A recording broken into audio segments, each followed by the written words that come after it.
So as we wait here for the presentation ceremony for the DAC 12 in Western Thorpe, I'm sure the question you're all asking is, Nick, who won? Who was second? Who was third? Well, be patient, because all will be revealed starting with the semi-finals. Semi-final one was a bit of a kind of a tame affair, really. Alexander Schmitt soon hit the lead and eased himself out to a very, very comfortable victory by almost a lap on the entire field. However, semi-final B was considerably more exciting. It featured the pre-race favourite, Kai Coops, and of course the pole man, and indeed he set off into the lead no problems at all, but a mistake about halfway through dropped him down to third behind Ken Walckiers and Tim Vander Elst. But that would have been good enough for the final, no problems, but suddenly Kai just ground to a halt. He had a drive shaft problem and he was out. So we were without the favourite, and starting on pole for the final would be Ken Walckiers, Alexander Schmitt would be in second, and in third it'd be Tim Vander Elst. So off we go, and it's Ken from Alex from Tim as they hop over the first of those two jumps on the first lap. So Ken, he calls the rain change one largely. He takes the wide line, but taking the inside line. Oh, making a mistake there, Alexander Schmitt, and that was to put him down into third place. So it is Ken Walckiers from Tim Vander Elst. Both the guys driving the Elcon models, and they are known as the Elcon twins apparently, because they've raced all their lives together. So Ken, as he comes up to complete the first lap, that was a timing loop, and there we see Tim going under it as well, and they put the power down at main straight. A couple laps later, and they are neck and neck. And quite an interesting fact about this is there are two opportunities, two options for that top corner. You can go right and wide and give it a nice blasty sort of loopy drifty corner, or you can take it in sharp. Now, initially, Ken was pretty much happy to take that wider line, but as the race went on and grip changed, he decided to go much tighter. So that accuracy, you need more turning, but it is probably quicker. Moving on a couple more laps again, and you see going wide again, but Tim comes up the inside. Alexander Schmitt just in the background there, not that far behind, 3 or 4 seconds, and they come round about the back markers. So it is Ken from Tim, and we had this fantastic battle going on for many, many laps. They were really that close the whole time. As you can see, there's a hair's breadth between them there. Going out the corner, Tim gets through, puts the power down. This long straight, but they're very rarely actually straight. They're moving and porpoising the whole way through. It looks like he's made it stick, and yes, and into the lead goes Tim Vander Elst. Ken there with Alexander behind him, just lost that little bit of momentum, and he couldn't pick it anymore. And again, he goes wide, and at that point you can see why he decided to go tighter a bit later. But there really was nothing between the two Belgians at this point in the race. We're a few minutes in here. Alexander Schmitt is trying to catch up the whole time and getting closer.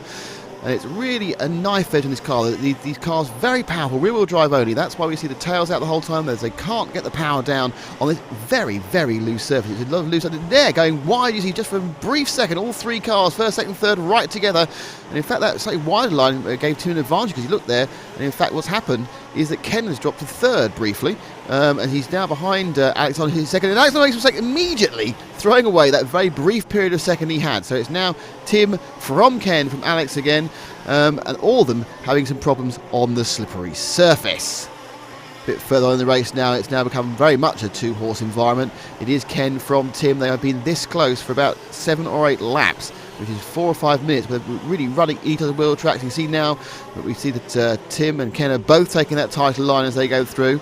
It is, of course, Tim with the green-wheeled car, and it's Ken with the red and white wheels, because obviously the bodies themselves are almost identical. And this rhythm section here is very hard to overtake, but it's very easy to just overshoot one corner, and that lets these great drivers in on the inside. It goes a bit wide there, so there we are.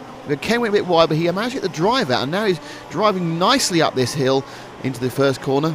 And again, it's tight, tight, tight each. They're jumping together, and the back markers are playing a major role in this, because of course these are big cars, and they're quite, with this level of low grip, quite ponderous to get out of the way. So in fact, sometimes back markers being even more important to get past. Not because they were trying to be difficult and they were helping them as much as they could, but they are physically, it's a large piece of kit to get round, and you have to move, and it's not as easy to move off the line when you've got such low grip. But again, this kind of rhythmic section, they go under the start finish, and there we have it. Is, and losing the power, he loses the drive, which means that we should see, and indeed Ken gets up the inside, but then Tim just cuts back. So the excitement of having that opportunity after for all that time, Ken just went slightly overcooked the end corner. But again, they are sticking together. These guys are unbelievable. We've had minute after minute after minute, lap after lap after lap of the cars this close, playing this sort of ballet on the loose stuff.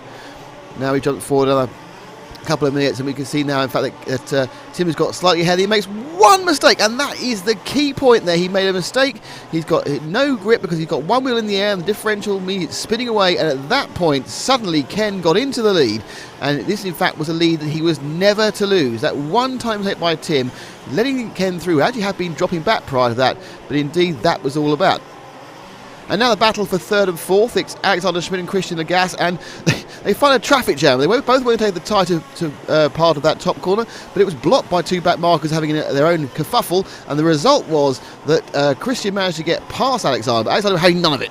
Straight back, harrying Christian Lagasse, and he just a little block pass and gets back through again, and that was as close as Christian would actually get to taking third place overall. He did follow and track Alexander for a long time, and Alexander, though, despite a very good start and the fastest lap of the entire race, ended up having to settle for third overall, and Christian was fourth.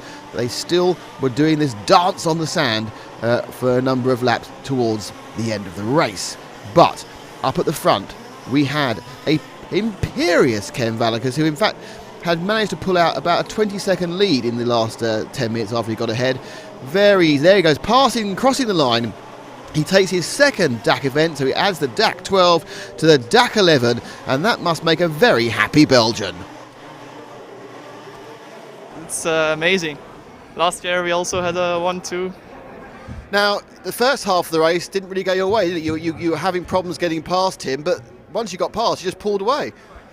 Yes, I waited a bit because Alexander was right behind us. So I took it easy, left some space, and then Tim made a little mistake, and I could run away. Well done. Thank you. Yeah, I'm still happy. From the moment I made a little mistake on the corner at the end of the straight, yeah, I tried a little to catch Ken again, but he was really quick. I couldn't catch up, so after that I decided to just relax and keep the pace, watching where Alexander and Christian were. So I just made a safe second place. First place would be better, but okay, Ken is my best friend. Since we began, we were driving together, so we're called the Elcon twins. You can see that on the body shells.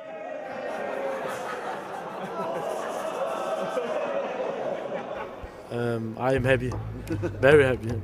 So the final result for the DAC 12, well, we see in the top three. In fourth was Christian Lagasse, fifth Eric Wadners, sixth was Bart Mulnik, seventh Alex Luco Bravo, all the way from Spain, and you can see the rest of the drivers on that very lovely caption. Well, to the victor of the spoils, well done, Ken. Now, this is the end of our broadcasting from the DAC 12, but stay tuned to rcracing.tv throughout the rest of the winter for more RC updates, and we will be back in force at the end of March at the LRP Masters. Don't miss it.